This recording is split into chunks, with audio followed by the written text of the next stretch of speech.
Nazi Germany entered the Second World War as a dictatorship built around a one-party system, mass mobilization, and an ideology that fused extreme nationalism, racism, and expansionism. The National Socialist German Workers' Party, led by Adolf Hitler, took power in 1933 and ruled Germany by totalitarian methods until 1945. From the start, the regime treated war not only as a contest between states, but as a framework for reshaping Europe by force. Under wartime conditions and military occupation, the Nazi leadership intensified long-standing goals of territorial expansion and racial reordering. This connection between war, occupation, and escalating violence is central to understanding how Nazi Germany fought the war and how it carried out mass murder. What follows is a non-fiction account focused on the period of the war itself, from the opening attack on Poland in 1939 through the collapse of the regime in 1945. It concentrates on decisions, institutions, and documented outcomes, military campaigns, governance under dictatorship, economic mobilization, systematic persecution, and the fate of civilians in Germany and occupied Europe. It avoids invented characters and dramatization. War begins in Europe, Poland, and the shift to general conflict. World War II began in Europe on the 1st of September 1939 when Germany invaded Poland. That attack marked the start of the war, and the invasion continued into early October. The Polish campaign immediately demonstrated the Nazi regime's preference for rapid military solutions and the integration of violence into occupation policy. The invasion was not an isolated event. It followed earlier German expansion under Hitler and reflected a willingness to rewrite borders through force. But the invasion of Poland was the moment that triggered declarations of war by Britain and France, and it converted German expansion into a wider European war. The years 1939 to 1941 saw swift German military victories across much of Europe. The war created the practical conditions, occupation administrations, security forces deployed at scale, and a radicalized policy environment in which Nazi racial aims could be pursued with increasingly extreme measures. A war of expansion and ideology, Operation Barbarossa and the Eastern Front. A decisive turning point occurred when Nazi Germany attacked the Soviet Union. Operation Barbarossa, the German invasion of the USSR, began on June 22, 1941. The war between Germany and the Soviet Union began that day, and it opened a front of enormous scale. This Eastern War was not fought as a conventional campaign alone. It was bound to ideological objectives. Nazi policy framed the conflict as a struggle against Bolshevism and linked military operations to racial and political objectives in conquered territory. In practice, German military forces and security units operated together in ways that expanded the scope of killing beyond combat. The Holocaust Memorial Museum emphasizes that the German army, SS, and police units took active parts in authorized mass murder, particularly in the Soviet Union after the invasion began. One reason Barbarossa matters in any factual account of Nazi Germany in the war is that it created the setting for mass shootings and the rapid escalation of anti-Jewish violence across newly conquered regions. In the summer of 1941, after the attack on the Soviet Union, German forces began large-scale shootings of Jewish men, women, and children in territory seized from Soviet forces. These murders were part of the Final Solution, the Nazi program to murder Europe's Jews. The mobile killing units, Einsatzgruppen, and mass shootings. The Einsatzgruppen were mobile killing units that followed the German army into occupied Soviet territory. They were not ordinary combat units. They were organized for mass murder, primarily through shootings. The U.S. Holocaust Memorial Museum summarizes their impact directly. During the Holocaust, members of these mobile units murdered well over 1 million civilians, primarily in mass shootings in the Soviet Union. These shootings were not spontaneous. They were conducted as organized operations, often involving German police units, SS personnel, and collaborators. The scale is one of the defining facts of the war in the East. The killings were carried out near towns and villages, frequently in full view of local communities. In many places, entire Jewish communities were targeted. Mass shooting campaigns also had a direct connection to later phases of genocide. They represented both an escalation and a precedent, a transition from discriminatory policy and localized violence to systematic, state-directed murder across vast territories. Deportation and industrialized killing, Auschwitz and the final solution. The mass shootings were one method of murder. Another was deportation to killing centers in occupied Poland. Auschwitz-Birkenau became a central site. The U.S. Holocaust Memorial Museum states that Auschwitz played a central role in the final solution. The Nazis deported Jews from nearly every European country to the Auschwitz II-Birkenau killing center. The museum's figures are specific. More than 1.1 million people died at Auschwitz, including approximately 1 million Jews. A key date structure is also documented.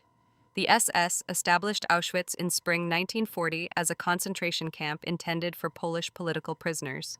Over time, it expanded into a complex. In March 1942, the SS began operating a killing center at Auschwitz-Birkenau, where Jews were deported and murdered from across Europe. These facts matter for two reasons. First, they show that genocide in Nazi-occupied Europe developed through stages and institutional changes, rather than appearing in full form at the start of the war. Second, they show how occupation, transport networks, and administrative systems were integrated into mass murder. Deportations were organized across national borders, and the victims included people taken from many different countries under German control or influence. The scale of deportation is also recorded in Holocaust historiography. The Holocaust Memorial Museum notes that roughly 2.7 million Jews and others were deported from occupied Europe to killing centers in German-occupied Poland. The regime's instruments: party rule, propaganda, and persecution. Nazi Germany operated through a fusion of party authority and state power. The Nazi Party ruled Germany as a one-party dictatorship from 1933 to 1945 and used its power to persecute Jews. During the war, Nazi propaganda portrayed the Jews as Germany's true enemy and depicted their destruction as necessary for German survival. The relevance of this propaganda is not limited to public messaging. It shaped the moral environment in which policies were executed. The regime's ideological claims were used to justify actions that ranged from legal discrimination to mass murder. Propaganda also contributed to the radicalization of the war itself by describing campaigns, especially in the East, as existential and racial conflicts. At the same time, Nazi governance was not static. It adapted under pressure, especially as the war widened and German losses grew. The state expanded coercive methods, intensified labor mobilization, and tightened control over information. The dictator's authority remained central, but the system relied on institutions, party organizations, police forces, and wartime ministries that coordinated economic and military demands. Total war and economic mobilization. The armaments system. Germany's ability to continue fighting depended on mobilizing resources at a scale far beyond peacetime norms. This included expansion of armaments production and the restructuring of economic administration. A major institutional change occurred in 1942. Albert Speer became a central figure in the armaments system after he succeeded Fritz Todt. German history documentation emphasizes that in February 1942, Speer succeeded Todt and rapidly drove a large increase in armaments production. His ministry assumed central planning and supervisory responsibilities across the German economy, which from 1943 was committed to total war production. This does not mean Germany solved its fundamental strategic problems. Increased production was constrained by bombing, raw material shortages, and battlefield losses. But the administrative shift mattered. It reflected the regime's attempt to concentrate control and sustain output, even as the military situation worsened. It also reflected the broader pattern of Nazi governance, the tendency to respond to crises by creating new authorities and expanding coercion. Speer's later prosecution also underscores the connection between state leadership and the outcomes of the Nazi system. Britannica notes that Speer served as Minister for Armaments and War Production, 1942-45, and was later convicted at Nuremberg of war crimes and crimes against humanity, receiving a prison sentence. Military turning points, Stalingrad, and the changing direction of the war. The German war effort reached its limits on multiple fronts. But one of the most significant turning points was Stalingrad. The Battle of Stalingrad lasted from July 17th, 1942 to February 2nd, 1943, and ended as a successful Soviet defense. Britannica describes it as a decisive battle that stopped the German advance into the Soviet Union and marked the turning of the tide in favor of the Allies. Stalingrad mattered not only for territory, but for strategic momentum. After the defeat, Germany faced an increasingly difficult position: a long land war in the east, expanding Allied power, and mounting pressure on production and logistics. The regime responded by intensifying mobilization and demanding further sacrifices from civilians and soldiers.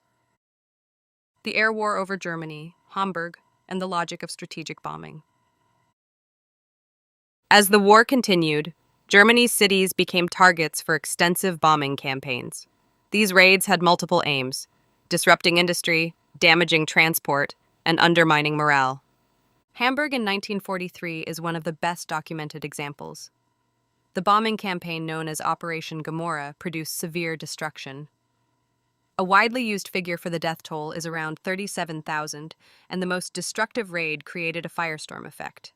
A detailed synthesis of Hamburg's raids notes that the most accepted single number is about 37,000 dead, with a commonly cited range from roughly 34,000 to 40,000. The significance of Hamburg is not limited to casualties. Hamburg also held industrial and shipbuilding capacity, including major shipyards, and it was part of Germany's wartime production network. Accounts of the campaign emphasize Hamburg's manufacturing and transport importance. For German civilians, these raids altered daily life. Housing loss, displacement, rationing pressures, and repeated alarms became routine. The air war also affected administrative priorities, forcing the regime to divert resources toward air defense and reconstruction, even while it pursued total war mobilization. The civilian experience in these cities, shelters, firestorms, mass evacuation, was inseparable from the overall trajectory of the conflict. Dresden 1945, destruction near the end of the war and the problem of casualty claims. The bombing of Dresden is frequently discussed because it occurred late in the war and because casualty figures were politicized. A reliable approach requires dependence on documented investigations rather than inflated wartime claims. Dresden was bombed in multiple raids between 13th and 15th February 1945. An independent historians commission commissioned by the city of Dresden examined sources and produced a final report. In that official report, the commission identifies earlier local authority totals from 1945 and 1946 and emphasizes the need to evaluate evidence systematically. The commission's work is widely cited for establishing a plausible upper range rather than the extreme numbers sometimes claimed for political reasons. The city's effort to ground the discussion in records and methodological analysis was in part a response to propagandistic distortions and later misuse of the event. This point matters in a factual narrative because the bombing of German cities became a subject of post-war myth-making. The Dresden case shows how modern historical method, archival review, cross-checking burial records, documentation of missing persons, and analysis of bombing intensity can constrain inflated claims. For the purpose of a documentary voiceover, the key factual anchor is that the city-commissioned historian's investigation is available in a published final report and is treated as an authoritative reference point for the casualty range. Late war collapse and surrender, April and May 1945. By 1945, Germany faced invasion from east and west. Berlin became the focal point of the final collapse. The war ended through a sequence of surrender instruments rather than a single moment. The U.S. National Archives notes that an instrument of surrender was signed on the 7th of May, 1945 at Allied headquarters in Reims, accepted as the unconditional surrender of the German Third Reich. A definitive instrument was signed in Berlin on the 8th of May, 1945, which effectually ended World War II in Europe under the terms recognized by the Allies. Contemporary summaries and archival reproductions emphasize this timing and location. These documents are central because they represent the legal termination of organized German resistance under the Nazi state. They also frame the transition to occupation and to post-war legal accountability. Post-war accountability, Nuremberg, and the legal framing of Nazi crimes. After the war, Allied governments established a tribunal to prosecute major war criminals. The authority for the International Military Tribunal derived from the London Agreement of August 8, 1945, which created a legal basis for prosecution and specified a charter.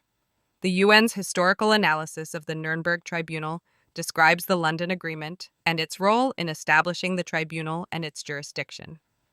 The Nuremberg trials prosecuted categories of offenses, including crimes against peace, war crimes, and crimes against humanity. Britannica summarizes these categories and situates them in the 1945 to 46 trials. This legal framework does not replace the historical record of the war, it organizes it for judicial purposes. The prosecutions drew from documentary evidence of planning and execution, aggressive war, occupation policies, systematic persecution, and mass murder. The trials also established public records that influenced later scholarship and international law. The core factual pattern: war, occupation, and genocide as linked processes. A comprehensive factual summary of Nazi Germany in the Second World War has to hold several connected realities together. First, Nazi Germany began the European War with a clear act of aggression against Poland in September 1939. Second, the war expanded into an ideological and racial war in the East after June 1941. Operation Barbarossa began on 22 June 1941 and created the conditions for vast killing operations behind the front lines. Third, mass killing took multiple forms. The Einsatzgruppen and associated forces murdered well over 1 million civilians, mainly by shootings. Fourth, deportation to killing centers represented another mechanism. Auschwitz-Birkenau served as a central killing site in the final solution, with more than 1.1 million deaths, including approximately 1 million Jews. Fifth, the regime maintained control at home through one-party dictatorship, propaganda, and persecution, presenting Jews as an enemy and portraying their destruction as necessary. Sixth, the war economy shifted towards centralized control. Speer's appointment in February 1942 and the drive toward total war production from 1943 illustrate how the regime tried to sustain warfighting capacity despite worsening strategic conditions. Seventh, the civilian home front experienced heavy bombing and mass destruction. Hamburg's 1943 raids are associated with a death toll widely cited around 37,000, with range estimates in the mid-30,000s to around 40,000. Eighth, the war ended in legal surrender instruments in May 1945, including the 7th May signing at Reims and the definitive signing on 8th May in Berlin. Finally, major Nazi leaders were prosecuted at Nuremberg under categories including crimes against peace, war crimes, and crimes against humanity, grounded in the London Agreement framework.